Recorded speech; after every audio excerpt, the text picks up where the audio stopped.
Hello, അപ്പോൾ മൂകാംബിക ഡേയ്സിൽ day 2ൻ്റെ part 2 video ആണ് കേട്ടോ ഇത്. പാർട്ട് 1 കാണാത്തവർ പോയി കാണുക. അത് കുടജാദ്രി ട്രക്കിംഗ് ആയിരുന്നു കേട്ടോ. അപ്പം കുടജാദ്രിയിൽ പോയിട്ട് വന്നതിൻ്റെ അന്ന് തന്നെ നമ്മൾ ഉച്ചയ്ക്ക് മുരുടേശ്വരം കൂടെ പോകാൻ പോവുകയാണ്. ബൈന്ദൂർ വരെ നമ്മൾ ബസ്സിലാണ് കേട്ടോ പോയത്. ബസ്സിൽ ഒരാൾക്ക് 45 രൂപയാണ് ടിക്കറ്റ്. പോകുന്ന വഴിക്കാണ് വനദുർഗ അമ്പലം. പക്ഷെ നമുക്കവിടെ ഇറങ്ങാൻ പറ്റിയില്ല. ബസ് അവിടെ സ്റ്റോപ്പ് ചെയ്തുകൊണ്ട് പോറ്റി നമുക്കവിടെ പ്രസാദം തരാനായിട്ട് വന്നിട്ടുണ്ടായിരുന്നു കേട്ടോ. അത് കഴിഞ്ഞ് ബൈന്ദൂർ സ്റ്റേഷനിലെത്തിയിട്ട് നമ്മൾ അവിടെ നിന്ന് ഒരു ഓട്ടോ പിടിച്ച് റെയിൽവേ സ്റ്റേഷനിലോട്ടാണ് പോകുന്നത്. ട്രെയിനിലാണ് നമ്മൾ മുരുടേശ്വരത്തോട്ട് പോകുന്നത് കേട്ടോ. തൊട്ടടുത്ത സ്റ്റോപ്പ് തന്നെയാണ്. 2 സ്റ്റോപ്പ് കഴിഞ്ഞാൽ അടുത്ത സ്റ്റോപ്പ് മുരുടേശ്വരമാണ് കേട്ടോ. പക്ഷേ വിചാരിച്ച പോലെ കാര്യം നടന്നില്ല. ട്രെയിൻ കുറച്ച് ലേറ്റ് ആയിരുന്നു. 3:15 വരാനുള്ള ട്രെയിൻ വന്നത് 4:15 അപ്പം നമ്മൾ ആദ്യം വിചാരിച്ചത് പോകുന്നത് നടക്കുമോ ഇല്ലേ എന്നൊക്കെ ഉള്ളൊരു കൺഫ്യൂഷനിലൊക്കെ ആയിരുന്നു. പോരാത്തതിന് നല്ല മഴയുണ്ടായിരുന്നു. എനിവേ ട്രെയിൻ വന്നതിന് ശേഷം നമ്മൾ മുരുടേശ്വരത്ത് പോയി. പക്ഷേ ഭാഗ്യത്തിന് അവിടെ അധികം മഴയില്ലായിരുന്നു കേട്ടോ. ഞാൻ ആദ്യമായിട്ടാണ് കേട്ടോ മൂകാംബികയിലും മുരുടേശ്വരത്തൊക്കെ പോകുന്നത്. അപ്പോൾ മൂകാംബികയിൽ പോകാൻ പ്ലാൻ ഉള്ളവർ ഒരു 2 ദിവസം എക്സ്ട്രാ എടുത്ത് ഉടുപ്പിയിലും മുരുടേശ്വരവും പോയിട്ട് വരികയാണെങ്കിൽ അത്രയും നല്ലതായിരുന്നു.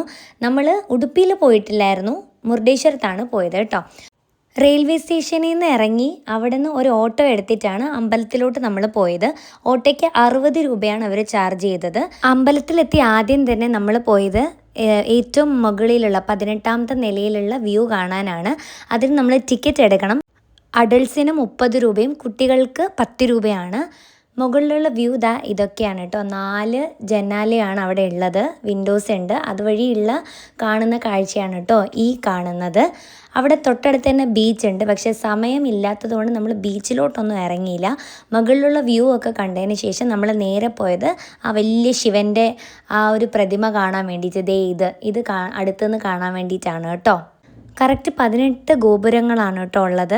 ആ മുകളിൽ പോയി വ്യൂ ഒക്കെ കണ്ടതിന് ശേഷം നമ്മൾ താഴെ ഇറങ്ങി. എന്നിട്ട് ഞാനൊരു റീലൊക്കെ എടുത്തു. അത് കഴിഞ്ഞ് നമ്മൾ ആ ശിവൻ്റെ സ്റ്റാച്ചു ഉള്ള സ്ഥലത്തോട്ടാണ് പൊയ്ക്കൊണ്ടിരിക്കുന്നത്. അവിടെയും ഒരു ടിക്കറ്റ് ഉണ്ട്, ഒരു കേവ് കാണാൻ വേണ്ടിയിട്ട്. അതിനകത്ത് ഉള്ളതെന്ന് പറഞ്ഞാൽ ശിവൻ്റെ കുറേ പ്രതിമകളും ഒരു സ്റ്റോറി പറയുന്ന പോലെ കുറേ കാഴ്ചകൾ അതിനകത്തുണ്ട്. ഫോൺ അലൗഡ് അല്ലാത്തത് കൊണ്ട് ഞാൻ അധികം വീഡിയോസൊന്നും എടുത്തില്ല. ഇതുപോലെ കുറച്ച് വീഡിയോ മാത്രമേ അവിടെ നിന്ന് എടുക്കാൻ പറ്റുകയുള്ളൂ. അതിനും ഇതുപോലെ 30 രൂപയാണ് ടിക്കറ്റ് വരുന്നത്. അതിനുശേഷം നമ്മൾ അവിടെയൊക്കെ കണ്ട് കുറച്ച് നേരം ടൈം സ്പെൻഡ് ചെയ്തിട്ട് നമ്മൾ തിരികെ തന്നെ അമ്പലത്തിൽ നിന്ന് ഇറങ്ങി. അവിടെ നിന്ന് നമ്മൾ നേരെ ഒരു ഓട്ടോ എടുത്ത് ബസ് സ്റ്റാൻഡിലോട്ട് പോയി. ബസ് സ്റ്റാൻഡിലാണെങ്കിൽ നിങ്ങൾക്ക് ഭാഗ്യമുണ്ടെങ്കിൽ direct Byndoor bus stand bus കിട്ടും. ഇല്ലാന്നുണ്ടെങ്കിൽ നിങ്ങൾ ഭക്താൾ എന്ന് പറയുന്ന സ്റ്റോപ്പിൽ ഇറങ്ങണം. എന്നിട്ട് അവിടെ നിന്ന് ബസ് ബൈന്ദൂറിലേക്ക് ഉണ്ട്. നമുക്കാണെങ്കിൽ നമ്മൾ അവിടെ നിന്ന് ഇറങ്ങിയപ്പോൾ തന്നെ ലേറ്റ് ആയിരുന്നു. ലാസ്റ്റ് ബസ് ബൈന്ദൂരിൽ നിന്ന് കൊല്ലൂരിലോട്ടുള്ള ലാസ്റ്റ് ബസ് എന്ന് പറഞ്ഞാൽ 8 മണിക്കായിരുന്നു. അപ്പോൾ 8 മണിക്ക് ഉള്ളിൽ നമ്മളവിടെ എത്തുമോ എന്നുള്ളൊരു ടെൻഷനൊക്കെ നമുക്ക് ഉണ്ടായിരുന്നു. പക്ഷേ നമുക്ക് ഡയറക്റ്റ് ബസ് കിട്ടി. നമ്മൾ 8 മണിക്കുള്ളിൽ തന്നെ ബൈന്ദൂർ സ്റ്റോപ്പിലെത്തി. അവിടെ നിന്ന് ബസ് കയറി കൊല്ലൂർ ഇറങ്ങി. രാത്രിയായപ്പോഴത്തേന് നമ്മൾ ഫുഡൊക്കെ കഴിച്ചു, റൂമിലേക്ക് പോയിട്ടോ. ഇനി നാളെയും കൂടെ നമ്മളിവിടെ മൂകാംബികയിലുണ്ട്. നാളത്തെ വിശേഷം ഇനിയൊരു വീഡിയോയിൽ ചെയ്യാം. അപ്പോൾ വീഡിയോ ഇഷ്ടപ്പെട്ടാൽ ലൈക്ക് ചെയ്യുക, ഷെയർ ചെയ്യുക, സബ്സ്ക്രൈബ് ചെയ്യുക. ആൻഡ് ഇതുവരെ ചാനൽ സബ്സ്ക്രൈബ് ചെയ്യാത്തവരുണ്ടെങ്കിൽ ഒന്ന് സബ്സ്ക്രൈബ് ചെയ്തേക്കണേ. അപ്പോൾ ടാറ്റാ.